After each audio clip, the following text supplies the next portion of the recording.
హింసించే పులకేశి గారు ఏదో అన్నట్టున్నారు. ఎవరా అనుకుంటున్నారా? ఎమ్మెల్యే డాక్టర్ సంజయ్ కుమార్ గారు.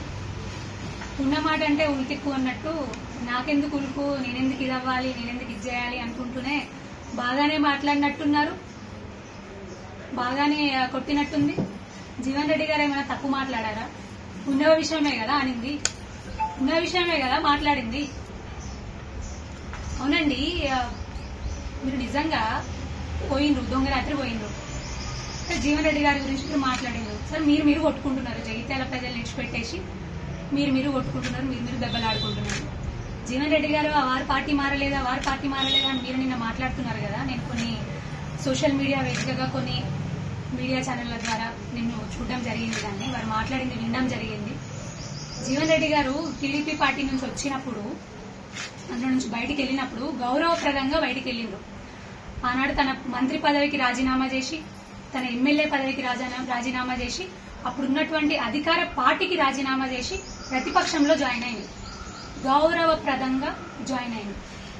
మరి తమరేం చేసిండ్రండి? తమరేం చేసిండ్రు? ఏదో గొప్పగా చెప్పుకుంటున్నారు కదా, నేను భారీ మెజారిటీతో గెలిచినా, నేను ఇంత గెలిచినా అని చెప్పుకుంటున్నారు కదా. మీ ఒక్కరి విజయమా అది? అసలు మీరు ఏ పార్టీ మీద పోటీ చేసిందండి? ఏ జెండా మీద మీరు పోటీ చేసిండ్రు? ఏ జెండా మీద మీరు పోటీ చేసిండ్రు? కేవలం మీరు ఒక్కరు తిరిగితేనే మీకు ఆ నోట్లు వచ్చాయా? సరే, మీకు ఆ నోట్లు వచ్చాయని మీరు మాట్లాడుతున్నారు కదా. 2018లో మీకు వచ్చిన ఓట్లెన్ని? 18లో మీకు వచ్చిన ఓట్లెన్ని? మీకు వచ్చిన మెజారిటీ ఎంత? అదే 2023లో మీకు వచ్చిన ఓట్లెన్ని? ఎందుకు తగ్గింది మెజారిటీ? కేవలం 8% ఓట్లతో మీరు గెలిచారు. నిజం మాట్లాడాలంటే మేము కూడా మాట్లాడతాం నిజాలు. జగిత్యాల గడ్డ ఉద్యమాల పోరు గడ్డ. మీరు అన్నట్టు జగిత్యాల ప్రజలు చైతన్యవంతులు. ప్రజల గొంతుక వినండి, అచ్చంగా ఏముందో. మీకు తెలిసింది మాట్లాడడం కాదు.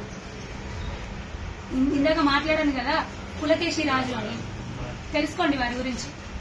గొప్పలు మాట్లాడుకుంటూ పక్కనున్న సంస్థానాధీశులనే హింసలు పెట్టుకుంటూ, ప్రజలు హింసలు పెట్టుకుంటూ ఉంటారు. అందుకే అంత గొప్ప బిడ్డ వచ్చింది. 2018లో మీకు వచ్చిన మెజారిటీ, 2023లో మీకు వచ్చిన మెజారిటీ చూసుకోండి. ఎందుకు తగ్గింది? కేవలం 8% ఓట్లతో మీరు ఎందుకు గెలవాల్సి వచ్చింది? ఎందుకు గెలిచారు మీరు? కోట్లు ఖర్చు పెడితే గెలిచారు, ముప్పు తిప్పలు పెడితే గెలిచారు. నా వాళ్ళని, నాతో ఉండే వాళ్ళని అందితే జుట్టు, అందకపోతే కాళ్ళు పట్టుకుంటే గెలిచారు. అలా కూడా వినకపోతే హింసించి అన్ని రకాలుగా అష్టదిగ్బంధనాలు చేస్తే గెలిచారు. ఈ కార్యకర్తలు, నువ్వు ఏ పార్టీ జెండా అయితే పట్టుకున్నావో అప్పుడు ఆ కార్యకర్తలు ఇల్లు తిరిగి, ఊరూరు తిరిగి ప్రజలకు కనిపించి నీకోసం కష్టపడితే నువ్వు గెలిచావు. నువ్వు ఒక్కడి మాత్రమే గెలవలేదు. చెప్పానా? కేవలం 8% ఓట్లతో నువ్వు గెలిచావని. ఎందుకు మెజారిటీ పడిపోయింది? ప్రజలంతగా నమ్మితే. ఇదిగా అంటారు, నడమంత్రపు సిరొస్తే ఎగిరెగిరి పడిందంట నీలాంటి వాళ్ళకు. ఇప్పుడు నువ్వు అనుభవిస్తున్నటువంటి రాజకీయ జీవితం, పదవి నీకు ఒకరిచ్చిన భిక్ష. నీ కార్యకర్తల కష్టం, నిన్ను నమ్మిన, నీతో ఉన్న నీ కార్యకర్తల కష్టం, గతంలో ఉన్నటువంటి కార్యకర్తల కష్టం. నువ్వేం చేసినావు? నమ్మినోళ్ళు నిలువున ముంచినావు. నమ్మినోళ్ళు జైల్లో ఉంటే దొంగరాత్రి పోయి ఎప్పుడు జేబులలో స్లిప్పులు పట్టుకొని తిరుగుతావు కదా నీ కాంట్రాక్ట్ల కోసం, బిల్లుల స్లిప్పులు. సీఎం దగ్గరికి పోయినా, కాన్సర్న్ మినిస్టర్ల దగ్గరికి పోయినా, ప్రజలకు చూస్తే ఫోటోలు పెట్టుకుని ఈ అభివృద్ధి పని కోసం పోయినా, ఆ అభివృద్ధి పని కోసం పోయినా అని చెప్తా ఉంటావే. స్వయంగా మేము చూసినాం, మాకు తెలుసు కదా. అట్లనే ఓ స్లిప్ పట్టుకొని పోయింది బిల్లుల కోసం రేవంత్ రెడ్డి దగ్గరికి. పోతే ఆయన నుండి నువ్వు ముందు కండువా కప్పుకుంటేనే నీకు ఈ బిల్లులు ఇస్తా అని చెప్తే, పాపం పెద్ద మనుషులు కొంతమంది నమ్మిన వ్యక్తులు ఉన్నారు కదా జైల్లో ఉన్న, వాళ్ళని వదిలేసి వాళ్ళ గురించి మర్చిపోయి కార్యకర్తలు జెండాలు పట్టుకుని తిరిగిండ్రు. ఈయన కోసం కష్టం తినక తిండి తిప్పలు లేక కష్టపడి ఉన్నారు. వాళ్ళని మర్చిపోయి దొంగ రాత్రి దొంగలాగా పోయి జాయిన్ అయినావు. కూడా మాట్లాడతావు. పతివ్రత పరమాన్నం వండితే తెల్లవారిదాకా చల్లారలేదంట. మీరు నీతులు చెప్తారు. మీరు అక్కడ తాకట్టు పెట్టింది మిమ్మల్ని నమ్మిన వారి ఆత్మ గౌరవాన్ని, నీ కార్యకర్తల కష్టాన్ని అక్కడ తాకట్టు పెట్టారు మీరు పోయి. మీరా మాట్లాడేది? ఏం మాట్లాడతారండి? తెలుసుకొని మాట్లాడాలి. ఏమన్నారు? ఆరోపణలు ఎదుర్కొన్నాము, పోయినరు, గెలవలేదు, 3వ స్థానం. నాకు వచ్చిన ఓట్లు 5,000 నుంచి 43,000 ఓట్లు. ఏంటిదండి అది? ఊరికే వచ్చాయా? 5,000 నుంచి 43,000 ఓట్లు. నాతో ఉన్నటువంటి నా కార్యకర్తలు, నా బీజేపీ సైనికులు, నేను ప్రతి ఊరు ప్రతి వాడ తిరిగాము. నా కార్యకర్తలు తిన్నా తినకుండా కష్టపడి ప్రతి ఒక్కరు కూడా ప్రతి ఒక్క గడప తట్టి కష్టపడితే వచ్చిన ఓట్లు 43,000 ఓట్లు. అవి తక్కువ అనుకుంటున్నారా? ఏదో స్థానాల గురించి మాట్లాడారు, 1వ స్థానం, 2వ స్థానం, 3వ స్థానం అని. ప్రజలు అన్నారు కదా, ప్రజలు మీకు ఇచ్చిన స్థానం ఏంటండి? మొన్న ఒక సర్వేలో 108వ స్థానం, లాస్ట్ నుంచి 10వ స్థానం. మరి ఏందండి అభివృద్ధి సంక్షేమం మాట్లాడమంటారా మేమో స్థానం గురించి? ఒక్కటి గుర్తు పెట్టుకోండి సంజయ్ కుమార్ గారు, 1,000 మీరు చూపిస్తే మిగతా 4,000 మిమ్మల్ని చూపిస్తాయని గుర్తు పెట్టుకోండి. ఇష్టారీతి మాట్లాడడం కాదు. యువర్ ఫర్ డెవలప్మెంట్ అన్నారా? Your for your self service, your for your family development, your for your contract development. కాంట్రాక్ట్ల కోసం, కుటుంబ కాంట్రాక్ట్ల కోసం చేస్తున్న వాళ్ళు మీరా మాట్లాడేది? గుర్తుంచుకోండి. తెరిచిన పుస్తకం అని కాదు. తెరిస్తే రామాయణం, రాస్తే రామాయణం, తెరిస్తే భాగవతం లాగా ఉంటుంది మీవన్నీ. చెప్పమంటారా ఒక్కొక్క విషయాలు?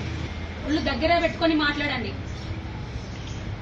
నిజంగా దమ్ము ఉంటే, మీకంత దమ్ము ఉంటే, మీకంత ధైర్యం ఉంటే, మీ పార్టీకి వెళ్ళినా నేను వెళ్ళినా అభివృద్ధి కోసం వెళ్ళినా అని చెప్తున్నారు కదా. సరే, అభివృద్ధి కోసం మీరు వెళ్తే సంతోషపడతాం మేమందరం.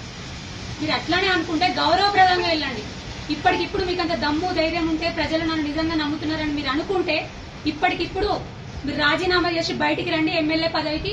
మీరు మరి అంతకు ముందున్న పార్టీ నుంచి టికెట్ తెచ్చుకుంటారా, లేకపోతే ఇప్పుడున్న పార్టీ నుంచి టికెట్ తెచ్చుకుంటారా, లేకపోతే ఉమ్మడిగా తెచ్చుకుంటారా? ఎట్లయినా తెచ్చుకోండి టికెట్.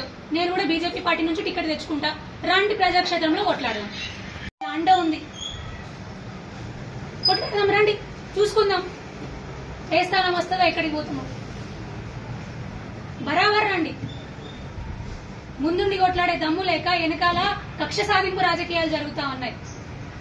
ఇప్పటికీ సాధిస్తానే ఉన్నారు కదా, నా మీద, నాతో ఉన్న వాళ్ళ మీద, మా అందరి మీద, మా కార్యకర్తల మీద, ఎక్కడికక్కడ అన్ని రకాలుగా చూసుకుందాం. మీకు అంత దమ్ము ధైర్యం ఉంటే పదవికి రాజీనామా చేసి మాట్లాడండి.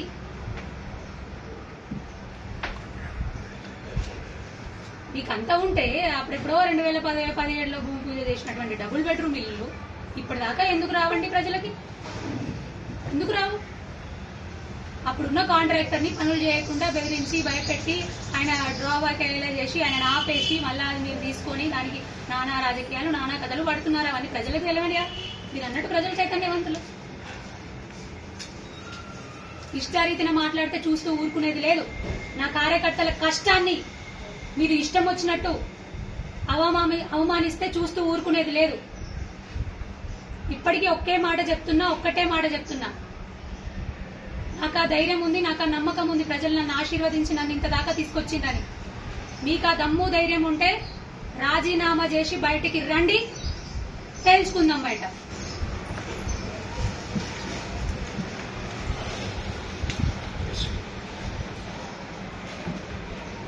జగిత్యాల ప్రజలందరికీ కూడా ఒకటే కోరుకుంటా ఉన్నాను.